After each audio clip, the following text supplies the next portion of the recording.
entry-level job market in America in 2025 was the worst it had been in 37 years. Not a slight dip, not a temporary correction. The share of unemployed Americans who were new workforce entrants hit a 37-year high in July 2025, higher than at any point during the Great Recession, higher than at any point in the entire careers of most of the managers who are currently interviewing young people and turning them down for not having enough experience. The doors that those managers walk through when they entered the workforce are not open in the same way. Some of them are not open at all. The unemployment rate for recent college graduates hit 5.7% in the first quarter of 2026. The underemployment rate, the percentage of graduates working in jobs that do not require a degree, sits at 41.5%, nearly half. And the underemployment problem is not a temporary inconvenience that resolves itself as careers progress. The research on this is specific and brutal. 52% of graduates were underemployed 1 year after graduation, and 10 years after graduation, 45% of graduates are still underemployed. The Federal Reserve Bank research describes a scarring effect. If you start your career in a job beneath your qualification level, you tend to stay there. The resume reflects the job history. The skills that would have been developed in graduate level work are not developed. The gap between where you are and where you were supposed to be does not close, it compounds. For Gen Z men specifically, the college degree premium has collapsed to its narrowest point in 30 years.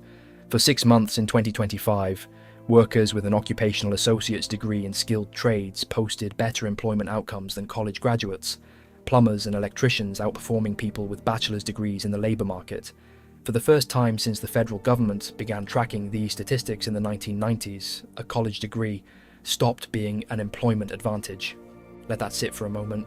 The single biggest decision most young people make, the single biggest financial commitment most young people make, the thing that costs tens of thousands of pounds or dollars in tuition and debt and years of foregone income, it is no longer reliably producing the outcome it was sold on, and the universities that collected the fees are not offering refunds.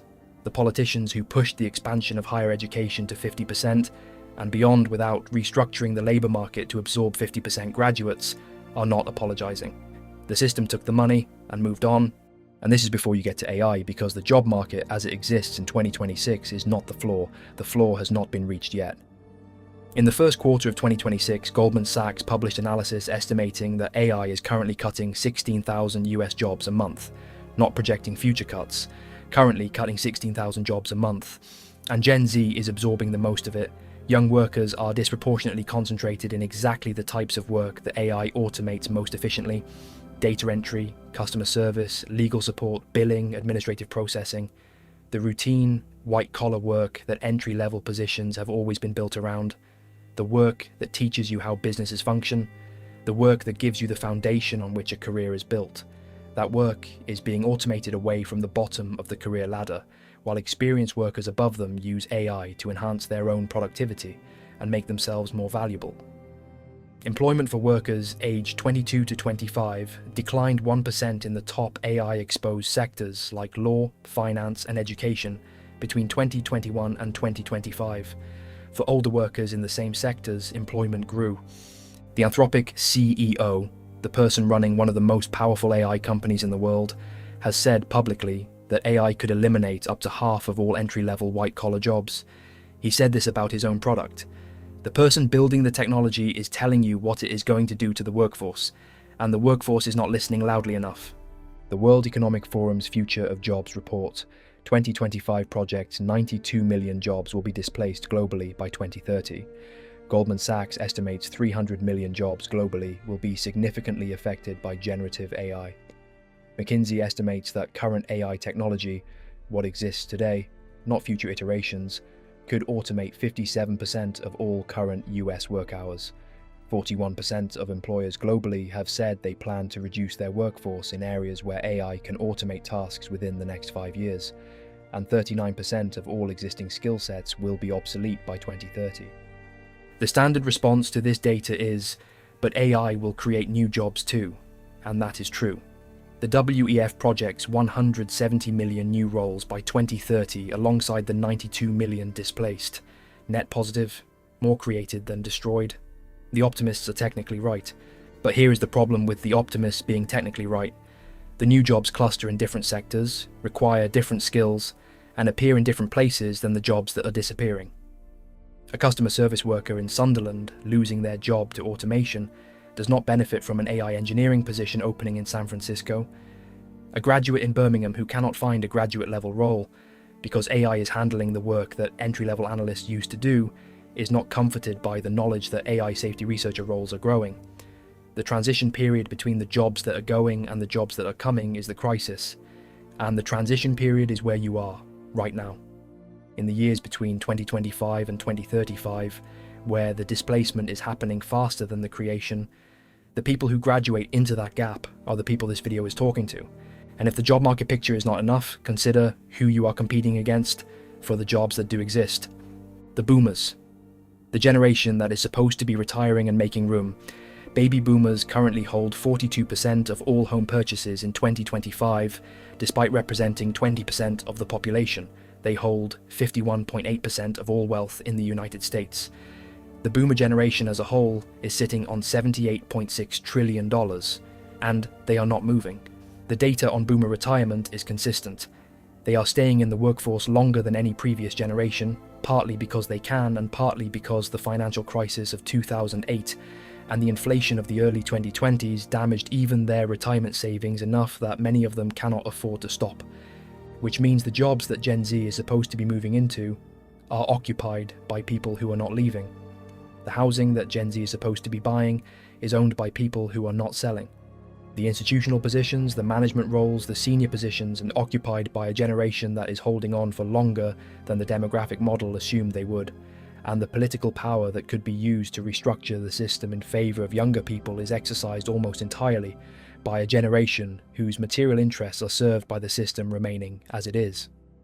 The great wealth transfer, the $84 trillion that baby boomers are supposed to be passing down to younger generations, is the standard rebuttal to these concerns. Baby boomers are aging, they are going to die eventually. The wealth will pass down. The young people who are struggling now will inherit their way out of it. It will not work that way. Not for most people. Not in any time frame that is relevant to the decisions you are making right now.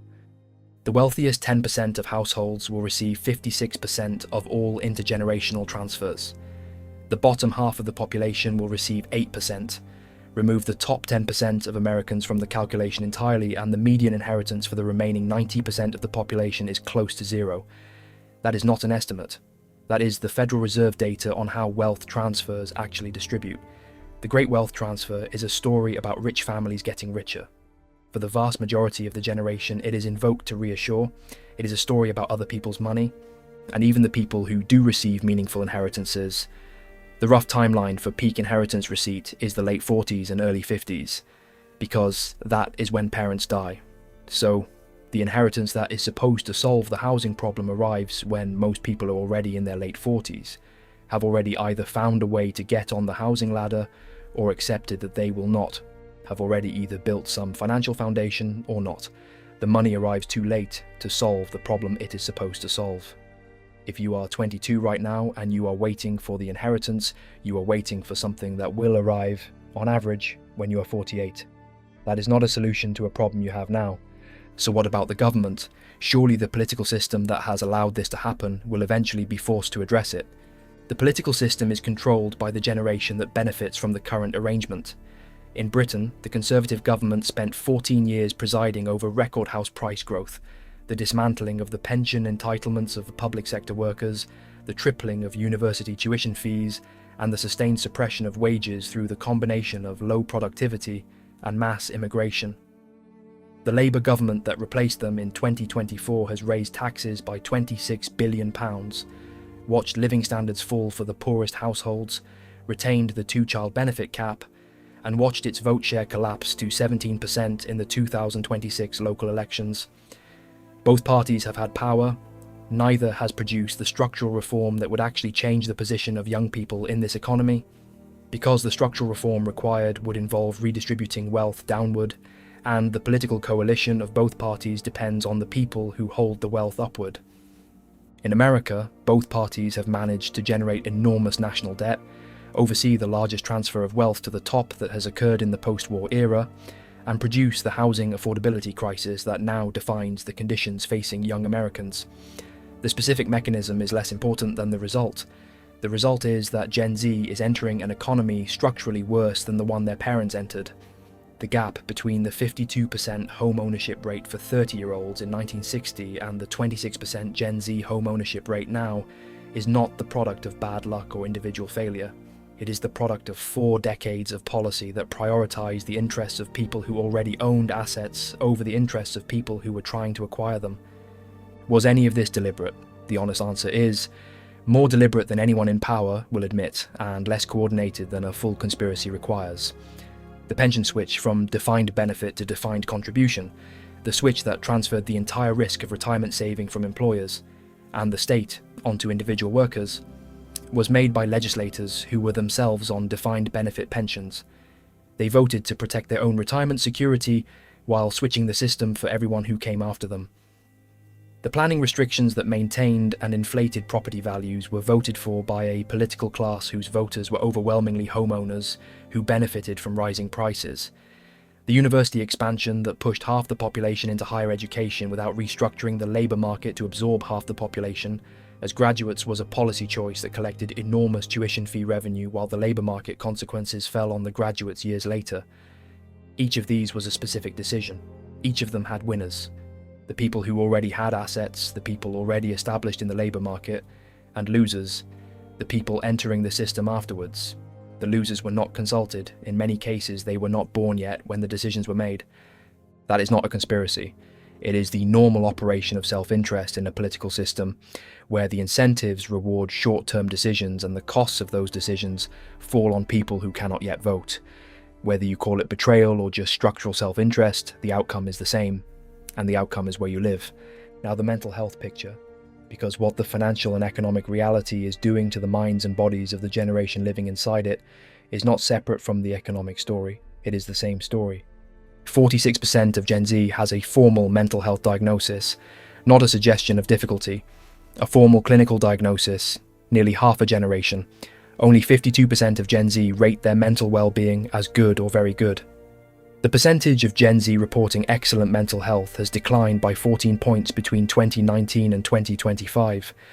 The WHO has linked chronic social disconnection to an estimated 871,000 deaths annually, and only 45% of Gen Z say they feel they are thriving in their lives. Not that things are hard, that they are thriving. Less than half. The loneliness data is the specific thing that should stop everyone in their tracks.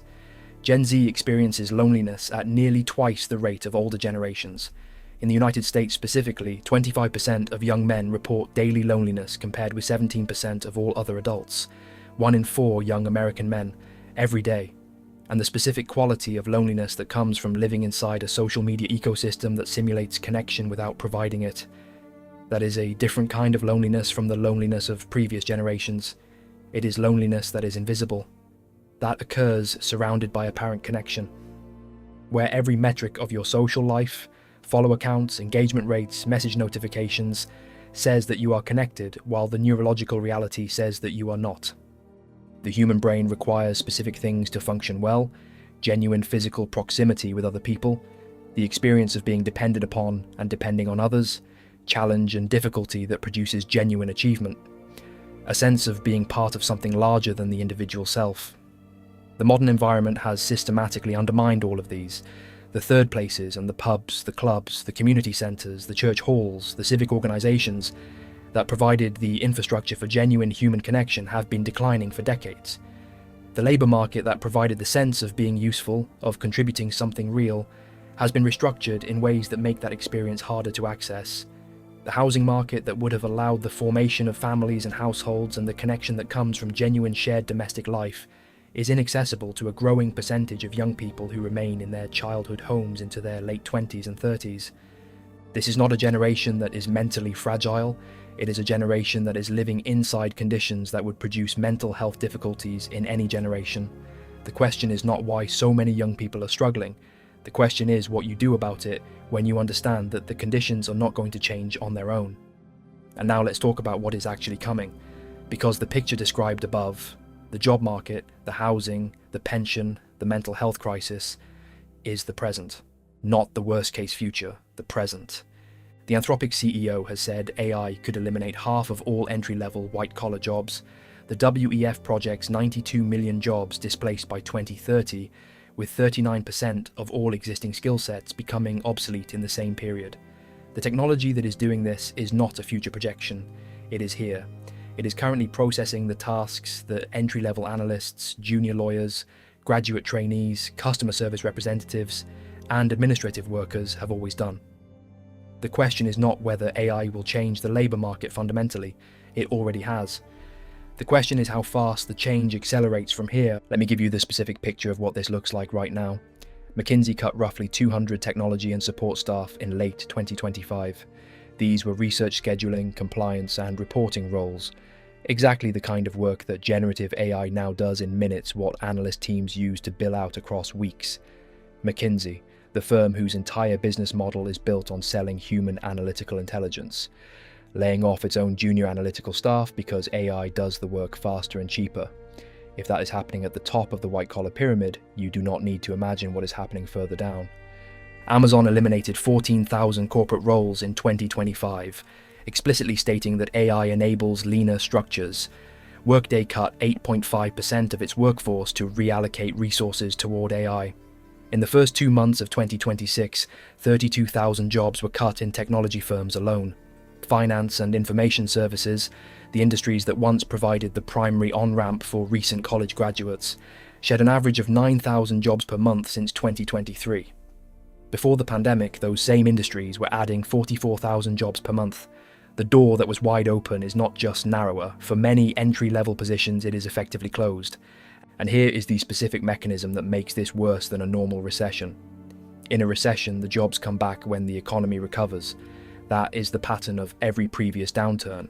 The work goes away temporarily and returns when conditions improve. AI automation is different. The work does not come back. When a company automates a process, it does not unautomate it when the market recovers. The efficiency gain is permanent. The headcount reduction is permanent.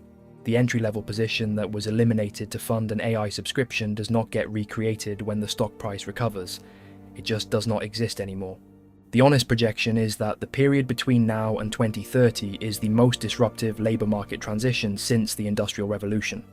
Not since the last recession, since the Industrial Revolution. The workers displaced by the mechanisation of agriculture in the 19th century did not smoothly transition into factory work. There were decades of genuine hardship between the job that was automated away and the job that replaced it. The workers living through that transition did not benefit from being told that in 50 years the industrial economy would provide more employment than agriculture had. The disruption was real. The suffering was real. The fact that things eventually improved did not make the transition cost less. The parallel is precise. AI is automating white-collar work the way the Industrial Revolution automated physical work. The new jobs are coming, but they are coming in 2030 and 2035, and you are here now.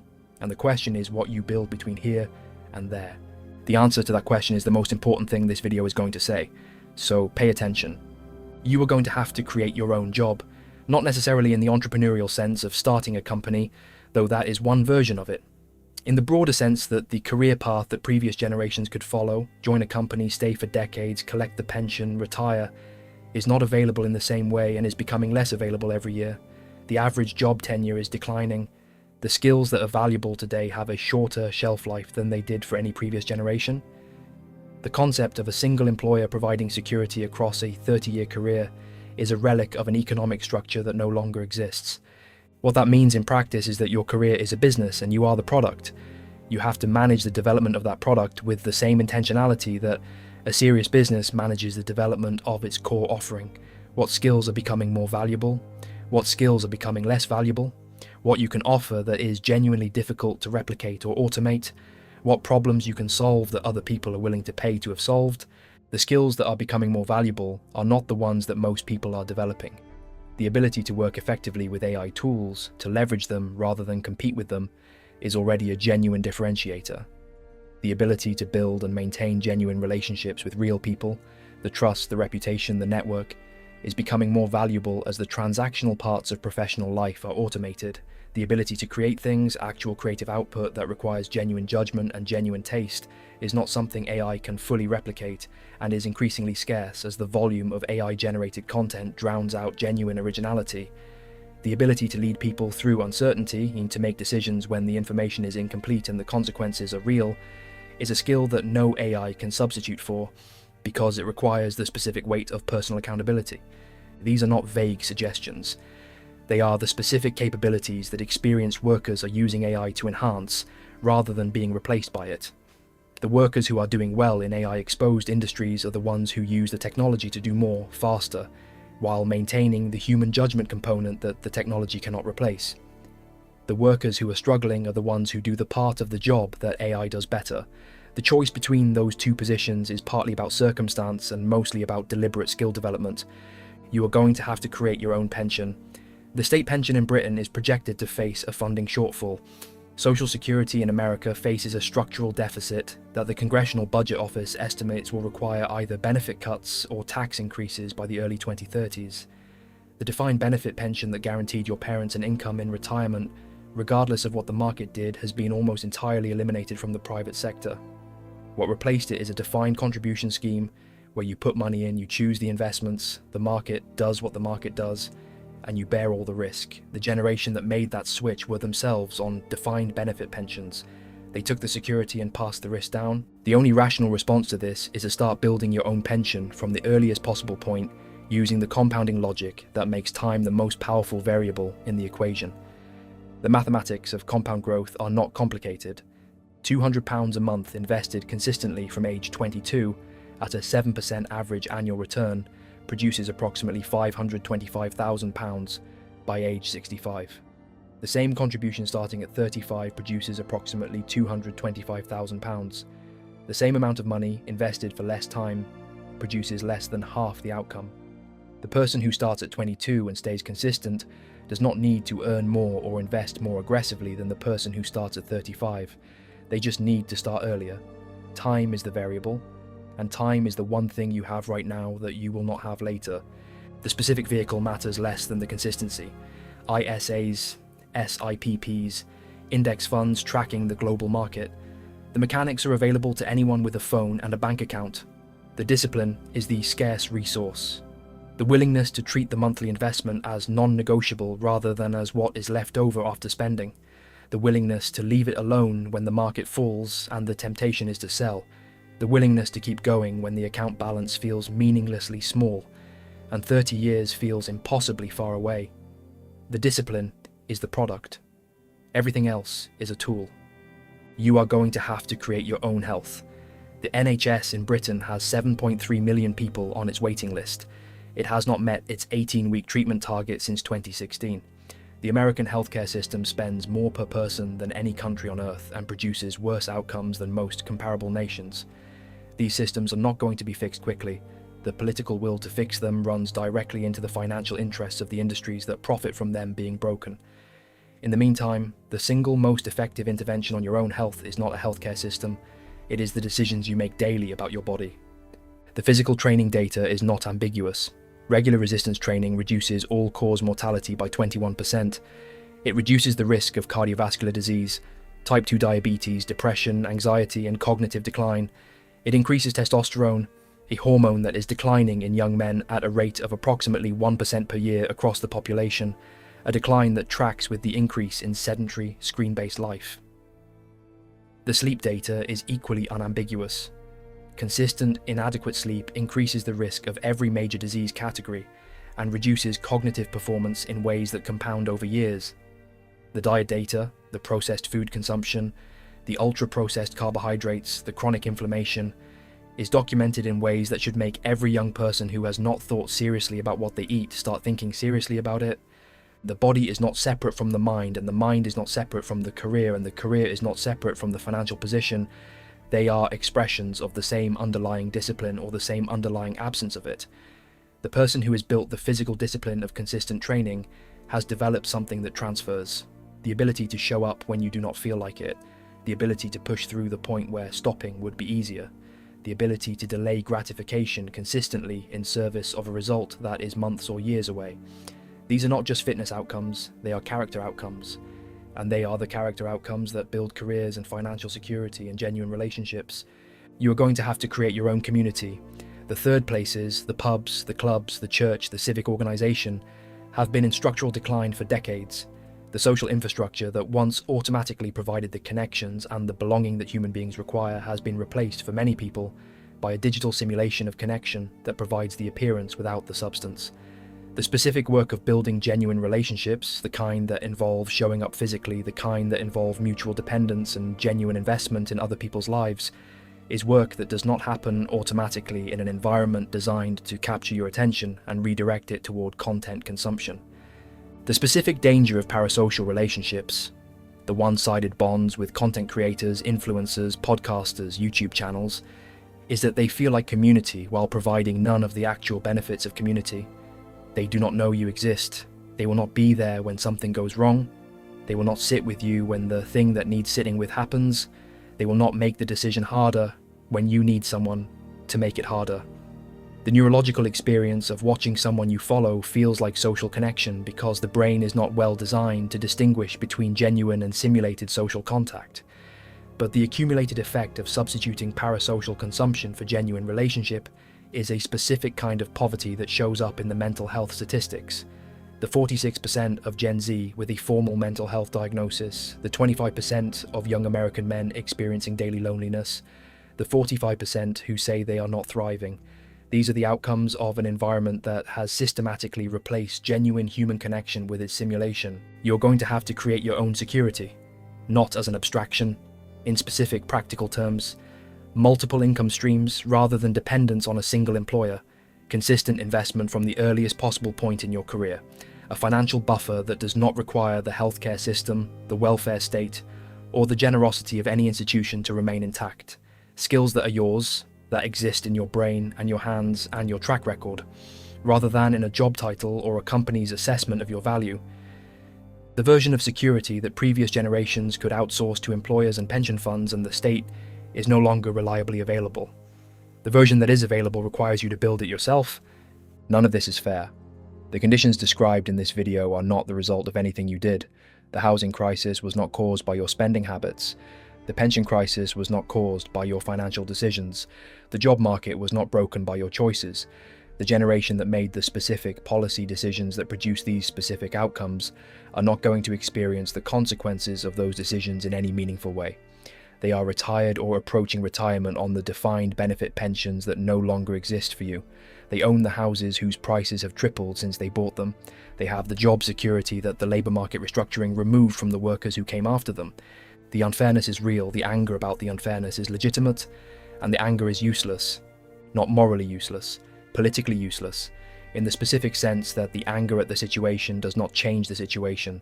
The situation requires a response that is not anger, it requires building. The specific, quiet, consistent, unglamorous work of building the things that the system was supposed to provide but no longer reliably does. Your career, your financial foundation, your physical health, your mental resilience, your genuine community. The people who are going to be fine in 2030 and 2035 are not going to be fine because the system corrected itself.